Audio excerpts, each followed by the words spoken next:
లో నుంచి ఒక ట్రంపెట్ క్రియేట్ చేస్తున్నావు. చార్మినార్ నుంచి బయలుదేరితే నువ్వు ఔటర్ రింగ్ రోడ్ వెళ్ళాలంటే ఇప్పుడు సిటీ అంతా తిరగాలి, గంటల కొద్ది ట్రాఫిక్ లో ఇరుక్కుంటున్నావు. ఇలా డైరెక్ట్ ఆ ట్రంపెట్ మీదకి వచ్చేసి ఫ్లైఓవర్ ఎక్కేస్తే ఎలివేటెడ్ కారిడార్ ఎక్కితే you wanted to go Vijayawada or any place direct గౌరెల్లికి వెళ్ళిపోతావు. నువ్వు ఐటీ సైడ్ పోవాలనుకుంటే ఇటు వెళ్తావు. ప్రతి జంక్షన్ లో ఒక ట్రంపెట్ క్రియేట్ చేసి మూసీ మీదనే వీటి అన్నిటిని చేస్తున్నాం. ఇదే కాదు, ఈ రోజు data centres, construction, landscaping biggest activity in the state, particular in core urban region. Water లేదు, వాటర్ స్కేసిటీ, గ్రౌండ్ వాటర్. ఈరోజు జూబ్లీహిల్స్ లో చాలా మంది శ్రీమంతులు ఉన్నారు. మీరు ఎంత శ్రీమంతులు అని ఉన్నాను, 300 ఫీట్లలో నీళ్లు దిగలరా? మీరు తెస్తురా? 1300 ఫీట్లు బోర్ వేసినా నీళ్లు వస్తలేదు. నేను ముఖ్యమంత్రి, మా ఇంట్లోనే 1500 ఫీట్ల బోర్ ఉంది. నేను కూడా నీళ్లు పైకి తేలేకపోయినాయి. ప్రకృతి కంటే మనం గొప్ప వాళ్ళమా? ఈరోజు ground water just like that depleting. ఈరోజు యావరేజ్ గా 1300-1400 ఫీట్లు ఈ రోజు బోర్ వేస్తే కానీ నీళ్లు పడని పరిస్థితి వచ్చింది నగరానికి. ఎందుకు? కాంక్రీట్ జంగల్ గా మారిపోయింది. ఎక్కడ గ్రౌండ్ లో వాటర్ పర్కులేట్ అవ్వడం లేదు. భూమిలోకి నీళ్లు వెళ్ళినప్పుడు భూమిలో నుంచి నీళ్లు మీరు ఎట్లా బయటికి తీస్తారు?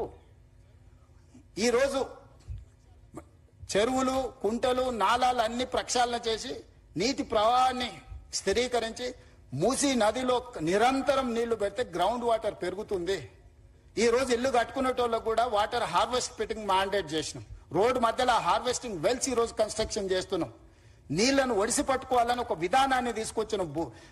హైదరాబాద్ నగరంలో నీళ్లు మీరు ఎక్కడ లోపలికి పోయి తెచ్చినా కొద్దిగా అందులో కాలుష్యం ఎక్కువ ఉంటుంది. బియాండ్ ఏ పాయింట్ మీరు బోర్ డ్రిల్ చేసి వాటర్ తెస్తే ఆ వాటర్ దేనికి పనికి ఉపయోగం ఉండదు. అదేవిధంగా కన్స్ట్రక్షన్ కు మనం అత్యధికంగా ఖర్చు పెట్టి, ఇంతకుముందు వెంకట నరసింహారెడ్డి గారు చెప్పారు, కృష్ణా నది నుంచి, గోదావరి నది నుంచి మనం హైదరాబాద్ నగరానికి తెచ్చే నీళ్లను పరిశ్రమలకు ఇచ్చినా, నిర్మాణ సంస్థలకు ఇచ్చినా ఒక కేఎల్కి 180 రూపాయలు ఛార్జ్ చేస్తున్నాం అన్నాడు. ఇవాళ వాటర్ ట్రీట్ చేసి ఎస్టీపీల ద్వారా వాటర్ ని తిరిగి వినియోగించుకుంటే 70 నుంచి 80 రూపాయలు ఒక కేఎల్కి, అంటే మోర్ దాన్ 60% వాళ్ళ కాస్ట్ కటింగ్ చేయడానికి ఉంది. ఈ రోజు వేలాది కోట్ల రూపాయలు, దాదాపుగా 2-3 లక్షల కోట్ల రూపాయలు మా శ్రీధర్ బాబు గారు డేటా సెంటర్స్ ఇన్వెస్ట్మెంట్ తీసుకొచ్చారు last 2 years. They need water. Particular గా గ్రే వాటర్ ఇవ్వగలిగితే, ట్రీటెడ్ వాటర్ ఇస్తే వాళ్లకు ఇన్వెస్ట్మెంట్ ఇన్సెంటివ్స్ ఉన్నాయి ప్రపంచంలో. సో ఈ రోజు మనం ఆ వాటర్ ని ఎస్టీపీల ద్వారా ఈ వాటర్ ని విడిచిపట్టుకొని ఈ మూసీ నది ఎంబడే ట్రంక్ లైన్లు, వాటర్ రిజర్వాయర్స్ చేసి మనం పంపింగ్ చేసి వాటికి నీళ్లు ఇస్తే వేలాది కోట్ల రూపాయల పెట్టుబడులే కాదు, రాష్ట్రానికి కూడా లక్షలాది కోట్ల రూపాయల పెట్టుబడులు వస్తాయి. రాష్ట్రానికి 1000 కోట్ల రూపాయల ఆదాయం వస్తుంది. ఇదంతా గ్రోత్ ఇంజన్ కింద మారుతుంది. రాష్ట్రం యొక్క ఎకనామిక్ యాక్టివిటీ మారుతుంది. ఔటర్ రింగ్ రోడ్ వేసినప్పుడు కూడా కొందరు భూములు పోయినాయి, పోలేదా? శంషాబాద్ ఎయిర్పోర్ట్ కట్టినప్పుడు కూడా కొంతమంది భూములు కోల్పోయినాయి. ప్రకాష్ గౌడ్ ఎమ్మెల్యే గారు ఉన్నారు, ఆ ప్రాంతానికి 4 సార్లు ఎమ్మెల్యే. ఈ భూములని పోయినప్పుడు వాళ్ళని ప్రభుత్వం ఒక మానవీయ కోణంలో ఆదుకునే ప్రయత్నం చేసింది. నష్ట పరిహారాన్ని ఇచ్చినాం. ఈ రోజు ఇంకా నేను అత్యధికంగా ఇస్తా అంటున్నా. ఆ రోజన్నా చాలా కన్జర్వేటివ్ గా, ఆ రోజున్న ఫైనాన్షియల్ కన్స్ట్రెయిన్స్ లా ఎక్కువ ఇయ్యలేకపోయినరు. ఈరోజు సంపూర్ణంగా మనం అందిద్దాం అనుకుంటున్నాము. ఏం ఖర్చు పెడతామో చెప్పండి, హౌస్ లో ఓపెన్ డిబేట్ చేద్దాము. పర్ పర్సన్ ఏమిద్దామో మీరు చెప్పండి. హార్డ్లీ 10,000 ఫ్యామిలీస్ ఉన్నాయి ఇప్పుడు ఈ మూసీ నది పరివాహక. మేము ఆల్రెడీ ఎన్యూమరేట్ చేసినాం. 4 నెలలు ఇంటింటికి వెళ్ళి ప్రతి దగ్గర ఇంటి వివరాలు అన్ని రాసుకొచ్చి డేటా కలెక్షన్ చేసిన 4 నుంచి 5 నెలలు కొన్ని వందల మంది అధికారులను మూసీ నది పరివాహక ప్రాంతంలో ఉన్న పేదల యొక్క వివరాలు అన్ని సేకరించిన. చాలా మంది ఏమనుకుంటారు, ఏం లేదు జస్ట్ తెచ్చి కూలగొట్టాలనుకుంటున్నాను. తప్పు.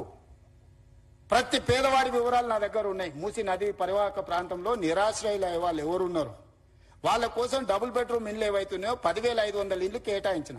అయితే వాళ్ళు ఒక కన్సర్న్ ఎక్స్ప్రెస్ చేశారు. మాకు ఇక్కడ ఉపాధి ఉన్నది, మేము చిన్న చిన్న పనులు చేసుకుంటాం, మేము ఇళ్లలో పని చేసుకుంటాం, మమ్మల్ని తీసుకెళ్లి అక్కడెక్కడో వేస్తే మాకు ఈ పని పోతుంది, మాకు ఉపాధి పోతుందని నాకు సానుకూలంగా అనిపించింది. అందుకే ఎక్కడికక్కడ ఏరియాలు ప్రభుత్వ భూములలోనే వాళ్ళకి ఇండ్లు కట్టి ఇవ్వాలని ఈరోజు మా బట్టి విక్రమార్క గారు ఆ సంఘాలు వస్తే జన ఆందోళన సంఘంతో కూర్చొని వాళ్ళకి హామీ ఇచ్చింది. ఈరోజు అంబర్పేట ఎమ్మెల్యే, అంబర్పేటలో 150 ఎకరాల భూమి ఉంది. ప్రభుత్వ కార్యాలయకు, పోలీస్ అకాడమీ ట్రైనింగ్ కు పోను. ఆ అంబర్పేట శాసనసభ నియోజకవర్గంలో మూసీ నది ఒడ్డున ఉన్న వాళ్ళందరినీ 20-25 ఎకరాలలో అక్కడ వాళ్ళకి ఇళ్లతో పాటు పాఠశాల కట్టి వైద్య సదుపాయాలు అందించి వాళ్ళకు ఒక క్వాలిటీ ఆఫ్ లైఫ్ ని ఇవ్వాలని ఈరోజు మేము ప్రణాళికలు చేస్తున్నాం. ఈ పరివాహక ప్రాంతంలో ఎక్కడెక్కడైతే ప్రభుత్వ భూములు ఉన్నాయో ఆ భూముల్లోనే వాళ్ళకు నివాస స్థలాలు ఏర్పాటు చేయడమే కాకుండా వాళ్ళ